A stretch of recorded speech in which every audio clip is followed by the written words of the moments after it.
What up, M&R family? It's your girl Mag. It's Rosh. But look, man, back with another reaction video. But look, man, thanks for tuning in with us on this reaction video. But if y'all new to our channel, Mag, let them know how they can be a part of the M&R family. Go ahead, hit that subscribe button. Don't forget to like this video. And if you guys want to stay tuned when we drop videos, turn that notification bell. Today we back with more Candace Owens, and this video is from the Rubin Report. First time checking out any videos on their channel, I want to say. Yeah. But we have reacted to a Candace Owens video like yesterday, 2 days ago, about the slavery, so we wanted to know more information on it. So we found this video right here. It's called Slavery, the details they don't teach you in school. So I'm kind of excited to get into this, to see what they talking about. You know, because the last video was a real interesting and crazy video. We really don't know too much about this stuff. That's why we're like diving into it so we can learn more about it. But if there's any information that y'all can help us with, let us know in the comments, please, because we read all the comments. But look, man, don't forget, hit that like button, subscribe to the channel, and if there are any other videos y'all want to see us react to on the channel, also drop them things down in the comments. But let's get to this video. Let's get to it. Back at your ancestors. Look back at your grandparents. Look back at what they did, what they lived through, the seeds that they planted so that you can afford to be in the circumstance that you are in today. If you are a Black American and you are breathing in the United States today, you are the luckiest, among the luckiest of Black people that have ever lived anywhere on the face of the planet. That is an incredible statement. All of human history, the luckiest Black people that have ever lived on the face of the human planet are the ones that are living and breathing in America today, okay? If you understand that, and you should understand it by simply saying, where would you like to live in Africa? For all that hoopla about, they took us from Africa, find me a Black American that will tell you they want to move back to Africa. I will, listen, right now. Or Europe. Why is it no? I'll book the flights for them, right? For any person that says we were stolen from our ancestors, Candace Owens. She said, I'll book the flight for them. I'll book the flights for them, right? For any person that says we were stolen from our ancestors, Candace Owens, am pledging that I will book the flights if you renounce your U.S. citizenship for you to go live back in Africa. Right. I don't think nobody want to move back. All right, so speaking of books, I don't have a copy of Blackout. I don't think nobody will want to move back. Like, not 9 times out of 10. Move to Africa? I don't want to. I wouldn't want to. I wouldn't want to. Because the galleys have not arrived yet. They have not arrived. The galleys are on the way. I know that a lot of what we discussed here, obviously, is what Blackout is about. But what maybe did I miss, or should we hit on, or whatever else? You know, so Blackout for me, I really wanted to first and foremost lay out my personal story. There's been a lot of conjecture about where I came from, how I became conservative. Is she a fraudulent conservative, and all of that craziness, because people don't realize that I just was apolitical, if anything else. Like, so to be clear, you're not some sort of secret agent. No, remember, you really have been there through all of it. I've been there since the beginning. I mean, the YouTubers, like, digesting my entire life, saying like she must be a plant, like, I mean, a Soros plant. I'm like, I've never even voted. Like, I literally, prior to getting into things, I genuinely just was not politically inclined. And I just thought I had to be a Democrat and thought I had to be a liberal. And you know, looking in the retrospect, I realized how foolish that is. You know, that I didn't realize that everything that bad happened in my life was really routed to bad policies and bad politicians. But I wanted to first lay out just my personal story. You know, the subtitle of the book is How Black America Can Make Its Second Escape from the Democrat Plantation. So so she said the title of the book. I wonder if Candace, does she have a book? I think that's the book she probably talking about she wrote. I think. I'm not too for sure though. Man, I gotta look more into that, because if she wrote a book, I want to read it. You know what I mean? I really want to read it. If she got a book and y'all know about it, could y'all let us know in the comments the name of the book? Because I gotta get that book. And I do believe, I say this all the time, people get upset, that Black Americans are still enslaved today, that the left just got smarter and they realized that you can't enslave people, their bodies. You can't have Black Americans on the plantation anymore, but you can still have Black Americans doing all of the work for you and reaping no benefit. And that is a structure that we see today between Black America and the Democrat Party. We are doing all of the work, we carry them over the finish line, and we benefit not in one single way. And so I really kind of lay out out that argument and talk about what slave life was really like, the breakdown of family, why it was necessary for families to be broken down, to trade, constantly be trading slaves from one plantation to the next. They could have no feelings for one another. Right. Frederick Douglass, in his autobiography, the first couple of pages, and he starts talking about his life as a slave, he talks about the fact that when his mother died, he felt nothing. When his sisters were treated and he felt nothing. He had no sense of kinship, no familial love for his own blood. That was necessary to the institution of slavery. We still have that kinship and that relationship in that community still broken down all of these years later, despite the Reconstruction era post-slavery, which we saw Black American families getting back together. We were doing something.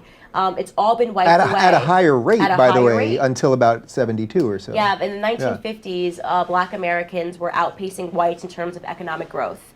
And then immediately following, the 1960s and the Great Society Act and the systemic oppression, which started via the welfare system, everything started falling apart.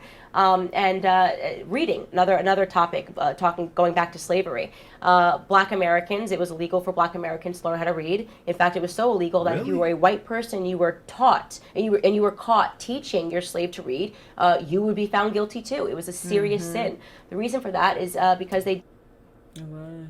I didn't that even. in one of some movies sometimes. I didn't even know that. Some movie, I can't make a name of it. Wow. Let me go back. It was so illegal that if you were a white person, you were taught and you were caught teaching your slave to read, you would be found guilty too. It was a serious sin. The reason for that is because they didn't want Black people being educated, because an educated mind can't be enslaved. Well, what's changed? Look at the illiteracy rates in Black America today. Look at Baltimore. Look at the inner cities. Look at, we're in California. California, 70% of Black boys could not pass a basic literacy exam. Nobody is talking about that. You have politicians that are standing on stage saying that all they care about is Black Americans. They're not talking about everything that is harming Black Americans today, everything that is recreating the very same plantations that we came from. Did you catch that brilliant line that Bernie had in one of the debates, which is he's not only so pro-marijuana that he wants it to be legal, but he also wants to have Black business owners owning Black marijuana shops in Black communities. I did not catch that. And again, line. I say this as someone that's pro legalizing weed, Right. but like we're going to incentivize Black people to own Black marijuana shops in Black communities. That Right, and that's why I don't celebrate, by the way, why I am conservative on the marijuana front is because when you talk about where this is happening, Chicago, I think, just passed marijuana laws. It is, to me, I know it's going to lead to more dysfunction, amongst Black America first and foremost, because that's how it always is. It's what is it about progressive policies that always leads to progressive results for the Black community first and foremost, and so I am loath to be smart enough to see the debate between alcohol and marijuana, so that I can't firmly say no to marijuana. But I have a thinking brain, and I just don't see how conservatives can make a sound argument against it at the moment. What else has to happen for the Black community to break? I'm going to guess, although I don't have the book yet, that at the end you either make some predictions or you tell people what tools they need to really break out of this. Yeah, it's not even about making predictions, and I have my own personal predictions, but I definitely am not doing that in the book. I'm giving Black Americans a guide. I'm giving Black Americans an option. The same option that I saw before me when I started waking up, and I'm having this conversation with you. You can have the option to accept this victim narrative, right? You can have the option to say, I accept this diagnosis of cancer, even though I feel fine, walk fine, and have been living fine my entire life. I accept that it's terminal illness, and I'm going to live like I'm going to die any moment. Or you can develop a different perspective, and you can develop a victor mentality, as I say. Forget the victim mentality, develop a victor mentality.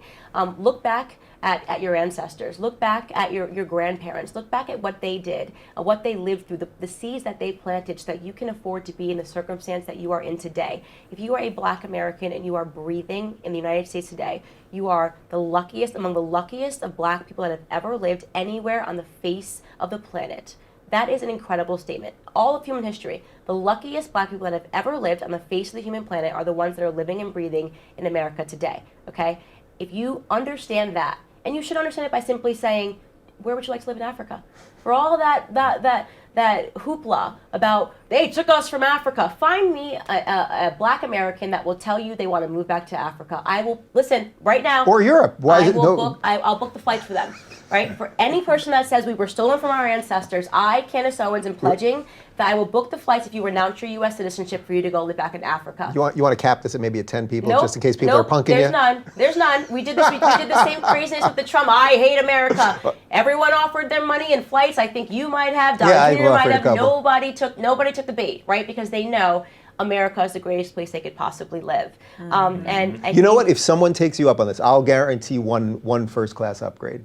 That's amazing. I will do that. There we go, right here. I will One do that. first class upgrade There to you go to go. America, but you have to renounce your citizenship to America Yeah. and move to Africa. If that's really what you want to do. If you're looking for For real, that's what you really want to do. Ain't nobody gonna want to do Ain't nobody that. gonna do that though. Ain't nobody gonna want to do that.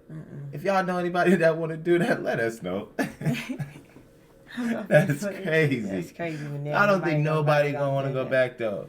Like Africa, like if you ask them where you gonna go, they probably don't even know where they gonna go. In Africa, yeah. Yeah, this was an interesting video right here. Real interesting video. Check Shout that out book out, Candace too. Owens. Yeah, for sure. Gotta check her the book book out. I'm finna look it up and see what kind of book she have and all of that. Shout out to the Rubin Report. I want to say his name was Dave Rubin. I want to say. Not too sure, but I want to say it said that in the beginning. But shout out to them. But look, man, any other videos y'all want to see us react to on the channel, just drop them things down in the comments. But look, man, don't forget, hit that like button, subscribe to the channel. But look, man, we catch you on the next video.